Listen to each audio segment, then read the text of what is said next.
नमस्कार। मोदी जी जब से प्रधानमंत्री बने हैं 18-18 घंटे काम कर रहे हैं, पर हमारे देश के लाखों युवा पढ़े लिखे होकर भी दिन भर खाली बैठे रहते हैं। कारण उनके पास काम नहीं है, रोजगार नहीं है, नौकरी नहीं है। मोदी जी ने बेरोजगारी मिटाने का एक तोड़ भी निकाला था। उन्होंने अपने एक इंटरव्यू में पकोड़े तलने को भी रोजगार बताया था, जो कि गलत नहीं है। पर बैचलर्स और मास्टर्स की डिग्री लेकर क्या देश का भविष्य पकोड़े तलेगा? खैर, अगर तथ्यों पर बात की जाए, फैक्ट्स पर बात की जाए, तो ये सामने आया है कि केंद्र और राज्य सरकारों के 60 लाख से ज़्यादा स्वीकृत, जिनको परमिशन मिल चुकी है, वो पद इस समय खाली पड़े हैं। जी हाँ, बिल्कुल सही सुना आपने, 60 लाख पद खाली हैं। मोदी सरकार के कार्यकाल में जहां एक तरफ बेरोजगारी इतनी अधिक है, कोई नई नौकरी दिखाई नहीं दे रही, वहीं दूसरी ओर जो सरकारी पद पहले से स्वीकृत हैं उन पर भी नियुक्ति नहीं हो रही है। केंद्र और राज्य सरकारों के विभिन्न विभागों में रिक्त पदों की संख्या 60 लाख से ज़्यादा है। मोदी सरकार समेत राज्य सरकारें भी इस बात को लेकर उत्साहित नहीं हैं कि लोगों को रोजगार दिया जाए। बजाय इसके वो इस बात को हमेशा दबाने में लगे रहते हैं कि बेरोजगारी के आंकड़े कैसे छिपाए जाएं। उनका तो ये मानना है कि देश में बेरोजगारी है ही नहीं। केंद्र और राज्य सरकारों द्वारा छिपाए जा रहे आंकड़े चौंकाने वाले हैं। आइए आपको बताते हैं केंद्र और राज्य सरकारों में कहां और कितनी स्वीकृत पद खाली पड़े हैं।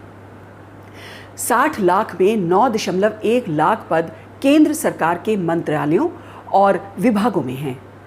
देश के पब्लिक सेक्टर बैंकों में 2 लाख पद, रक्षा क्षेत्र में इंडियन आर्मी में 1.07 लाख पद, सेंट्रल आर्म्ड पुलिस फोर्स में करीब 92,000 पद, इसके साथ ही राज्यों के पुलिस विभाग में 5.31 लाख पद, देश भर की अदालतें जिनमें उच्चतम न्यायालय, उच्च न्यायालय और निचली अदालतें भी शामिल हैं, उनमें कुल मिलाकर 5,000 से ज़्यादा पद खाली पड़े हैं।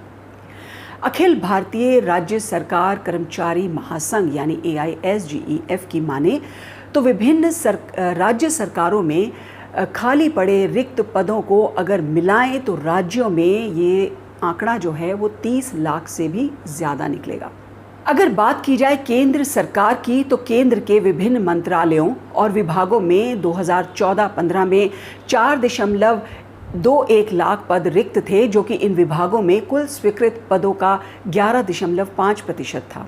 इन रिक्त पदों की संख्या 2018-19 में बढ़कर 9.1 लाख हो गई है, जो कि कुल स्वीकृत पदों का 22.76% है। यानी 14-15 से 18-19 के बीच रिक्त पदों की संख्या दुगनी हो गई है। पिछले कुछ सालों से आप ये महसूस कर सकते हैं कि साल दर साल विभिन्न विभागों, पब्लिक सेक्टर यूनिट्स, विभिन्न केंद्रीय संस्थानों में, पब्लिक सेक्टर बैंकों में होने वाली नियुक्तियों में दिन प्रतिदिन भारी कमी आई है।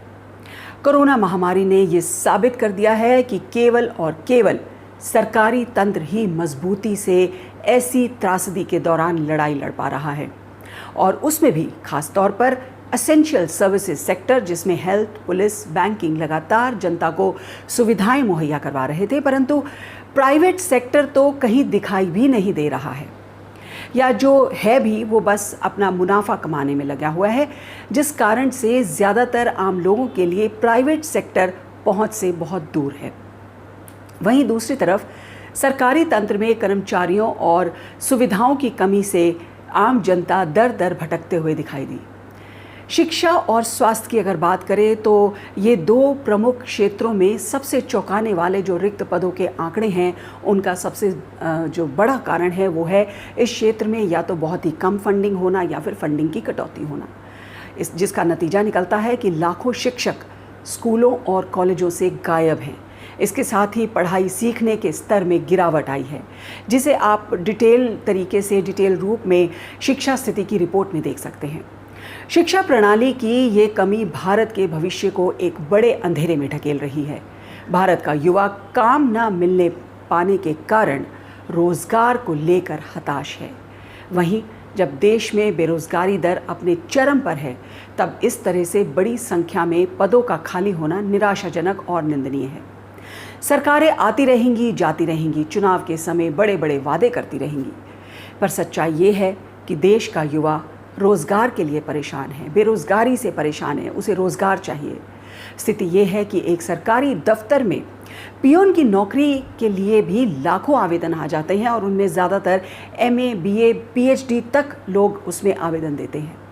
क्या होगा इस देश का और देश के नौजवानों के भविष्य का? आज के लिए बस इतना ही। आपको मेरा ये वीडियो कैसा लगा कमेंट बॉक्स में ज़रूर लिखें। मेरे इस चैनल को लाइक ज़रूर करें, सब्सक्राइब भी ज़रूर करें। धन्यवाद।